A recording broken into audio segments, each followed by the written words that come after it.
अपने असली रूप में आ जाती है और चुड़ैल का असली रूप देखकर घुटने पर बैठे मोहन के होश उड़ जाते हैं। फिर मोहन वहाँ से जल्दी उठता है और जितना जोर से हो सके वहाँ से भागता है। और बिरजू अपने घर में बेरोजगार बैठा था। कोई समय था जब उसके पास बहुत काम था, लेकिन अभी काम नहीं है। तभी एक दिन एक सेठ उससे जाकर मिलता है। अरे बिरजू भाई, कैसे हो? आजकल दिखाई नहीं देते। लगता है काफी दिनों से बेरोजगार घूम रहे हो। मैं तो सोच रहा था कि तुम्हें काम दिला दूं। अगर तुम करना चाहो तो मेरे पास एक काम है। अरे सेठ जी, सच में आपके पास काम है तो मुझे दिला दीजिए। मुझे काम की बहुत जरूरत है। मैं काफी दिनों से बेरोजगार घूम रहा हूँ। वैसे काम क्या है वहाँ पर?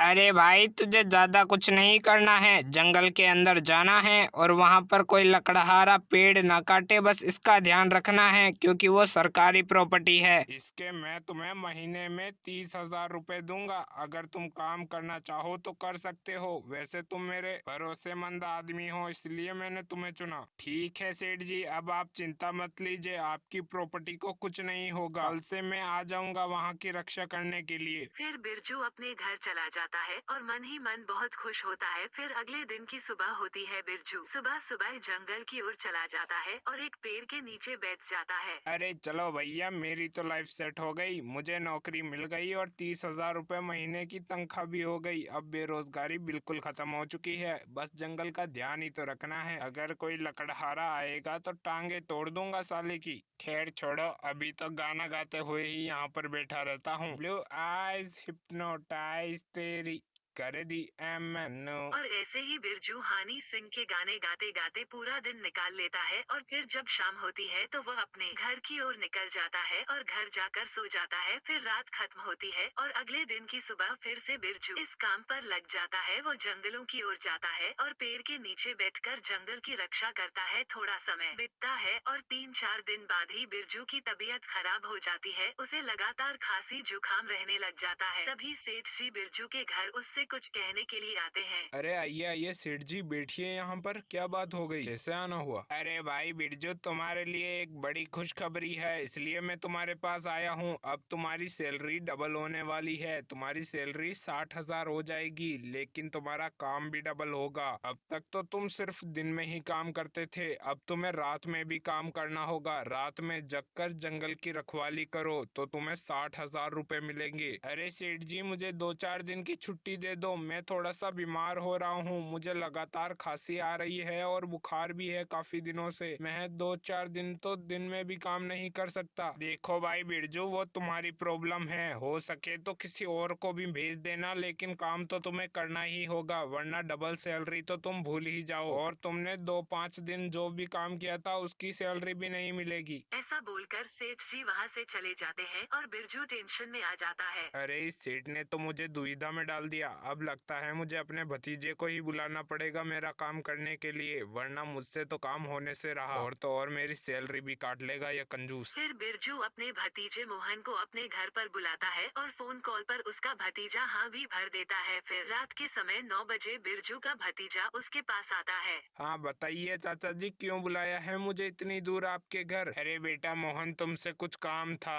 तुम्हें मेरा कारोबार संभालना होगा, उसके लिए मैं तुझे महीने के अंत में कुछ पैसे दे दूंगा, लेकिन तुम्हें इस समय ही निकलना पड़ेगा उस काम के लिए। तुम्हें जंगल के अंदर जाना है और इस चीज का ध्यान रखना है कि वहाँ पर कोई लकड़हारा आकर पेड़ न काटे। वैसे मैं तुझे बुलाता तो नहीं, लेकिन क्या मेरी थोड़ी तबीयत खराब हो रही थी, इसलिए मुझे लगा कि तू ही है जो आ सकता है मेरे काम के लिए। अब लग जा काम पर। ठीक है चाचा जी, अब आप चिंता मत लीजिए। अब मैं आ चुका हूँ ना, अब आपके जंगल को कोई ठेस नहीं पहुंचेगी। मैं जा रहा हूँ जंगल की रक्षा करने। फिर मोहन बिरजू के घर से चला जाता है और जंगल के अंदर पहुंचकर तालाब की ओर जाने लगता है। वो थोड़ा आगे जाता है और उस तालाब के किनारे बैठ जाता है। अरे वाह, ये तालाब कितना सुंदर है। इसके पास बैठकर तो मजा ही आ गया। यहाँ पर तो ठंडी ठंडी लहरें भी आ रही हैं। मन तो करता है जैसे कि इसी के अंदर कूद कर नहाने लग जाऊं। लेकिन तभी जंगल वाली चुड़ैल तालाब की ओर आती है। अरे ये लड़का कौन है? दिखने में कितना अच्छा लग रहा है। सच में अगर मैं कोई जिंदा लड़की होती तो इसके साथ ही रहती। अरे अरे मैं तो भूल ही गई, मैं मैं चुड़ैल हूँ, लेकिन ये सच में काफी बढ़िया दिखता है। एक काम करती हूँ, इसके पास एक सुंदर लड़की बनकर जाती हूँ, फिर तो यह मुझसे बात करेगा ही। फिर चुड़ैल एक सुंदर लड़की का रूप लेकर मोहन के पास जाती है। अरे जी, आप तो बड़े ही सुंदर दिख रहे हैं, क्या मैं आपके पास बैठ सकती हूँ? मुझे क्या बातें करने का बड़ा शौक है। अरे जी क्यों नहीं, बैठिए बैठिए, मेरे साथ बातें कीजिए, मुझे भी बातें करने का बड़ा शौक है।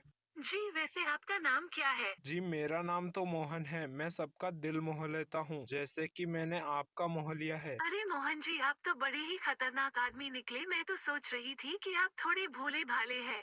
अरे जी ये सब बातें छोड़िए, वैसे आपका नाम क्या है, आप तो बताइए अपने बारे में कुछ। जी, मेरा नाम तो डिम्पल है। वैसे लोग मुझे प्यार से चोरनी भी बोलते हैं, क्योंकि मैं लोगों के दिल चुरा लेती हूँ, जैसे कि मैंने आपका चुरा लिया है। अरे जी आप तो बड़ी ही प्यारी हैं, आप मुझसे हर रात बात करने के लिए इसी तालाब के पास आना, क्योंकि मैं तो रोज यहीं पर आता हूँ और आप हम दोनों मिलकर बातें करेंगे खूब सारी। ठीक है, तो फिर आज से हम दोनों दोस्त की तरह ही रहेंगे, आप मेरा इंतजार करना कल रात को भी यहीं पर। ठीक है जी, आपने कह दिया है ना, अब आप चिंता मत लीजिए, मैं आप ही के साथ रहूंगी। आप बस इस तालाब के पास आ जाना। वैसे आप लेट नहीं हो रहे? क्या आपको घर नहीं जाना? रात के 11:30 बज रहे हैं। अरे जी मैं तो आपकी खूबसूरती को देखकर भूल ही गया था कि मुझे घर भी जाना है। ठीक है मैं चलता हूँ घर, लेकिन आप कल आना मत भूलना। आज तो पता नहीं मुझे नींद भी आएगी या नहीं। अरे जी, अगर आप नींद नहीं लेंगे तो मैं आपके सपने में कैसे आऊंगी? नींद तो जरूर लेना, मैं आपको आपके सपने में भी मिलूंगी। फिर मोहन वहाँ से अपने घर चला जाता है और चुड़ैल अपने असली रूप में आ जाती है। अरे बेचारा मोहन, उसे तो पता भी नहीं वो जिस सुंदर डिम्पल के पीछे पड़ रहा है वो तो डिम्पल है ही नहीं, बल्कि एक चुड़ैल है। खैर, अगर वो किसी दिन मुझे प्रपोज करेगा तो मैं उसे साफ साफ मना कर दूंगी, क्योंकि मैं नहीं चाहती कि मेरी वजह से एक जवान लड़के का जीवन बर्बाद हो जाए। जब तक प्यार है, ठीक है। फिर वो चुड़ैल भी उस तालाब के किनारे से उड़कर चली जाती है और वहीं पर मोहन अपनी छत पर आकर बिस्तर पर बैठता है। अरे सच में यार, आज जो दिखी थी वो लड़की कितनी सुंदर थी, उसकी खूबसूरती देखकर तो मैं एकदम पागल ही हो गया था।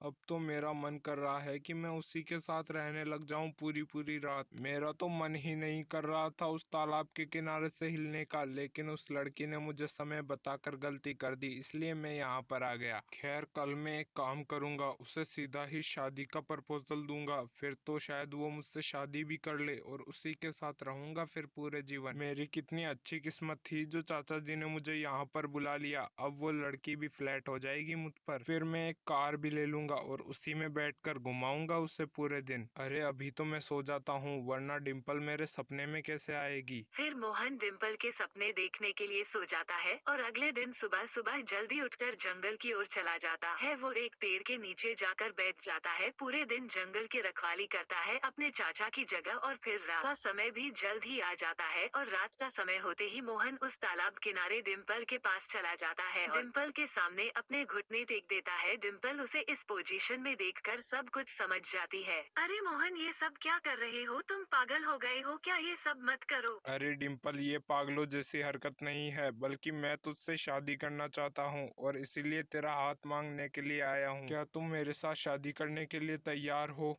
और हो तो जल्दी चलो, मैं अपने चाचा से मिलाता हूँ तुम्हें, फिर हम लोग शादी कर लेंगे। मेरे चाचा वैसे भी बहुत अच्छे आदमी हैं, वो हम दोनों की शादी करवा देंगे। लगता है मोहन, तुम सचमुच में ही पागल हो चुके हो। तुम्हें पता नहीं है कि मैं एक चुड़ैल हूँ और अगर मैंने तुमसे शादी कर ली तो तुम्हारा ही जीवन पूरा बर्बाद हो जाएगा। डिम्पल अब तुम मुझसे मजाक करना छोड़ो, मुझे तुमसे सच में प्यार है और मैं तुमसे सच में शादी करना चाहता हूँ। अब चुड़ैल बनने का नाटक मत करो तुम। अच्छा, तो तुम अब भी नहीं मानते कि मैं एक चुड़ैल हूँ? अभी मैं अपने असली रूप में आती हूँ। फिर चुड़ैल अपने असली रूप में आ जाती है और चुड़ैल का असली रूप देखकर घुटने पर बैठे मोहन के होश उड़ जाते हैं। फिर मोहन वहाँ से जल्दी उठता है और जितना जोर से हो सके वहाँ से भागता है और फिर आगे जाकर उसे शमशान के अंदर एक अघोरी जी दिखते हैं। वो अघोरी जी के पास भाग कर जाता है। अरे अघोरी जी मुझे बचा लीजिए, मेरे पीछे एक चुड़ैल पड़ चुकी है, अगर उस चुड़ैल ने मुझे खा खा लिया तो मेरा क्या होगा? फिर मैं अपनी शादी भी नहीं कर पाऊंगा और मुझे मेरे चाचा जी भी आखिरी बार नहीं देख पाएंगे। बेटा चिंता मत ले, अब तू एक अघोरी के पास आया है और अघोरी का